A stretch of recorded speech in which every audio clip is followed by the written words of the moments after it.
চা আর আড্ডা দুটো জিনিসই না বাঙালির কাছে খুব প্রিয় জিনিস। যেমন ভালো চায়ের জন্য লাগে ভালো চা পাতা, সেরকম ভালো আড্ডার জন্য লাগে ভালো একটা টপিক। আর সেই টপিকটা যদি হয় এবং স্বয়ং ভূত মহাশয় যদি আমাদের অতিথি হন, তাহলে তো আর কোনো জবাবই হয় না। আমার কাছে ছোট থেকে না ভূত এমন একটা জিনিস এবং ভূতের গল্পের মেন মানে কি বলবো, মেন জিনিস ছিল আমার ঠাকুমা।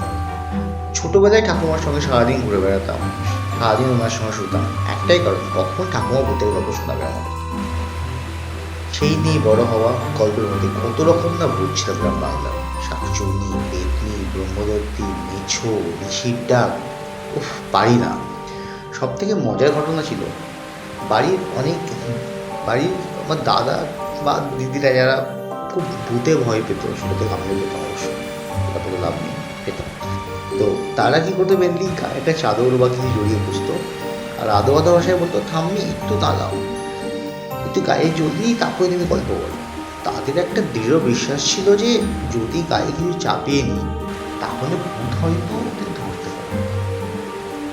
আগেকার দিনে একান্নবর্তী পরিবার, সন্ধ্যাবেলায় ঝমঝমে বৃষ্টি, বাইরে প্রচণ্ড বজ্রপাত, সঙ্গে চা, বিস্কুট আর তেলে ভাজার সঙ্গে তেল গন্ধ।